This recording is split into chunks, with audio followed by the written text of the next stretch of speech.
want to thank you for joining in for the show today, where our topic today is I know that.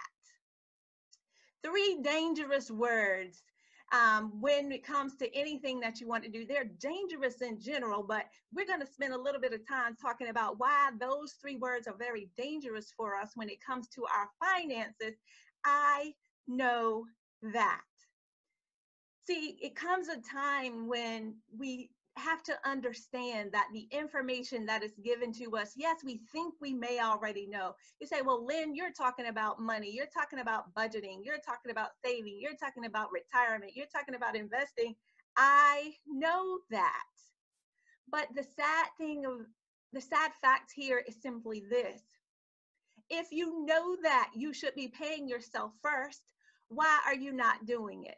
If you know that you should be tithing, right, to your local church or to some other body, why are you not doing that? You see, I know that are three simple words that can tend to make your mind just stop. It stops immediately in its tracks, and you don't listen to whatever the next thoughts are that that individual is sharing with you, because you say to yourself, I know that, and you cut it off, right? You stop thinking about the situation or the circumstance because you say, I know that, I've heard that, I've been there, I've done that, got a t-shirt, so what? See, the problem, guys, is we have a very surface level knowledge of things because no one really truly taught us, or in many cases, we really haven't taken the opportunity to learn. And I know that, if we know that there are certain things that we need to be doing to be good stewards of our finances, of our resources, then why are we not doing those things? So why are we living paycheck to paycheck if I know that I should be on a budget? I know how to create a budget, but why are we not doing that? You see, these types of things are what we need to learn, recognize, and realize that if we do not take action to correct these things, we will continue to be in the situations that we're currently in. I also want to share a quote with you that I also share on the Fearless Morning Show. And this quote is simply this: thinking is the hardest work there is, which is probably the reason why so few engage in it. Thinking, I'm going to repeat it again for the cheap seats. Thinking is the hardest work there is, which is probably the reason why so few people engage in it. And this is by Henry Ford. And I want you to think about that because I know that, right? Immediately, as soon as I started talking about that and going that I know without a shadow of a doubt that some of you say, yes, I know that. But why are you continuing to do things the same way that you've always done instead of changing to get to that next level? Well, I want to share some things with you as to why you may or may not be doing those things, because you know that. See, I'm not only talking to you guys, I'm talking to myself, because I have been in that place. I have been that person who will immediately say, I know that. So I've been guilty of it myself. So it's not that I'm pointing any fingers. And what we have to recognize, when you do point a finger at somebody, you got to look at the rest of them that are pointing back at you. I know that. So no fingers are being pointed here. But what I do want to share with you is, then why are we doing this, right? So when we get to this point, and I need to go to my notes because there are several things that I want to share with you, because I know that. So when we think about our finances and we think about our money and we think about the fact that we should be leaving, generational wealth, what will our legacy be? All of these things that come to the forefront, I know that. But what you fail to understand also is that faith without work is dead. Yes, he said, have faith the size of a mustard seed, but then you must also do. So you can't sit around and just say that I know that. You can't just sit around and say, God, I trust you. You can't just sit around and say, I know that, and not do anything to counter that. Again, faith without actions is dead. So what we now need to realize is, now how do we move to that next level? Because if we continue to sit there and we say, I know that, then why are we not doing that? Why are we not implementing? Why are we not taking those steps? Because we already know, guys, he told us basically, and we sing it all the time, if I take one step, you'll make two, right? I know that. But yet and still, guys, we're still in the same place. We're still doing the same things. We're still spending our money in the same way. I know that. You see, until we recognize the fact that we need to be clear, right? We need to have clarity around what it is that we want. Oftentimes, we don't have an idea as to what we want. And for that reason, we continue to do things the way that we've always done, expecting different results. That's the definition of insanity, right? And you hear me say this over and over and over. Yes, I get it. I know that. I hear you. I know that. So how do we now move to a different place? How do we get out of I know that, right? Just like the person who knows they want to lose 10, 20 pounds. They know in order to lose that weight, you eat less and exercise more. I know that. But then why are we not doing that thing, right? It's either we don't know what we want or what we truly want. And if we do know what we want, we don't want it bad enough to do the work. And you know what the other word for that is? It's called being lazy. Plain and simple. See, I'm going to shoot it to you real here at Financial Confidence God's Way, because if I'm not real with you, then I'm held accountable for that thing.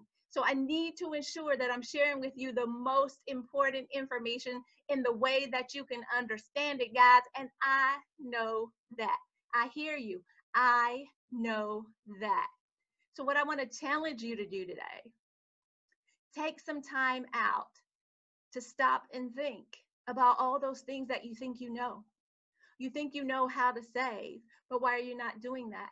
You think you know about investing, but why are you not doing that? You think you know about tithing, but why are you not doing that? You hear your pastor, your bishop, your preacher, you hear him talk about this all the time at church, right? I know that. But then why are we not doing that thing? Why do we continue to wallow in the spirit of poverty, of lack? I know that. And guys, like I said, I'm not pointing any fingers at anyone. And oftentimes I have to make little notes to myself, because sometimes I get in that same place because I know that. But I just wanted to share that with you because I thought that was so invaluable as an opportunity, so that we can now start thinking. And when you start thinking about the things that you're doing and doing those things differently, it allows you to position yourself differently. You see, I know that. See, it's very, very easy to use those three words. It's very easy for us to say that and to continue to dwell that. And it's very easy to stay in your comfort zone. It's very easy to keep doing the things that you want to do. It's very easy to take that credit card out of your purse and go swipe it because you want to buy something, because you're feeling bad today, or you feel that I've worked really hard, I really need to go and do this. I know that. But it's very important, guys, that we understand that once we get in here, we actually start looking at what it is that we're doing to ensure that we're being good stewards of our financial resources, that the things that we'll have to pull back on, that's only going to be for a short time. It's only going to be for a temporary time. You see, guys, I know that because I get it. I understand it. We all live in this space. And I was looking at a documentary, I think it was on PBS, where they were actually talking about the number of people in America. And they asked them the question as to whether or not, if they had $2,000 and they needed $2,000 or $3,000 within the next 30 days, would they be able to go and get it? And would you believe that almost 50% of the people in America could not get $2,000 if they need it within 30 days without either borrowing it from someone, whether that's a family member or someone else, or they had to sell something in their homes. See, guys, we have to start doing things differently. And I get it. I know you say, well, I'm in this situation and I don't control everything, but you do have some control over some things, right? There are some laws, rules, regulations, right, that our politicians have set that we have to abide by with, things such as taxes and things of that nature. But then there are other things that we have control over.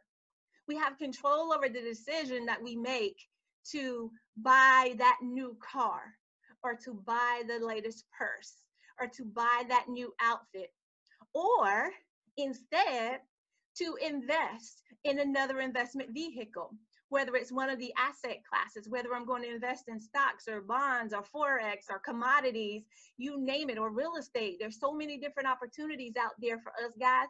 I know that. I hear you. I know that. And in many cases, guys, when we think about those things, we think that is so far out of reach for us that we don't even take the time to try to plan it out, to figure it out. How can I get from point A to point B? See, all it takes, guys, is a little bit of planning and a little bit of coaching so that you can get on the right track to do those things. You see, I know that. That's our mantra, guys. And we say it over and over and over. But until you recognize and realize that God's word told us that we're here to have life and to have it more abundantly, he also told us there are so many other things that he shared with us that he wants us to have. And that in order for us to walk into our destiny, we got to do more than just know that. I know that, right? We got to do more than just know it. We got to walk in it. We have to implement it. We have to figure out what it is that God truly wants us to do. What are the things that he really wants us to do? You see, it's snowing here today. And there are so many people who've been out in the cold because there's ice and it's only a little bit of snow, if we just be real, guys. It's only like 1 inch of snow, but we can drive when there's ice and snow, point blank period. Here in the South, I'm just being real. We don't know how to drive, so stay home, right? That's the best advice that you can ever receive. Stay home. But you know what we say? I know that, but I need to go out here and do this thing, but I need to go out here and go to work, but I need to go out here and go to the gym, but I need to, right? I know that. See, guys, there are so many things that I can throw in here that fit in here nicely because there's so many different areas of our life, not just in our finances, where we run into the same situation. I know that. I implore you guys to think about how you're doing things and to start to learn to do things differently, whether that's learning about saving. And then once you have enough money saved, now what are the things that you need to be investing in? See, how can we do things differently? How can we truly build generational wealth? How can we truly do what God has called us to do? You can't do it living in lack. We can't accomplish it in the spirit of poverty. So I know that. And I know that you're probably tired of me saying that. I know that. But I'm trying to drive home a point. And if this point is getting across to you, please write me, email me, message me, do whatever you need to do to get that message to me, guys, because I know that. I know that I need to hear from some of you after this. I know that the conversation needs to go further. I know that there are tons of you out there that need to know how to budget. I know that there are several of you that don't have a clue about investing, and you need to be educated in investing. I know that, right? But until we humble ourselves, get rid of our pride, get rid of that arrogant spirit, and actually recognize that we need help in some of these areas, and then go seek someone that you trust. See, it doesn't have to be, you don't have to spread your message or share your story with everybody. You just need to find you somebody that's going to be able to help you and find that person that, has gone through that, and they're at that next level or 2 or 3 levels ahead of where you are. See, I know that.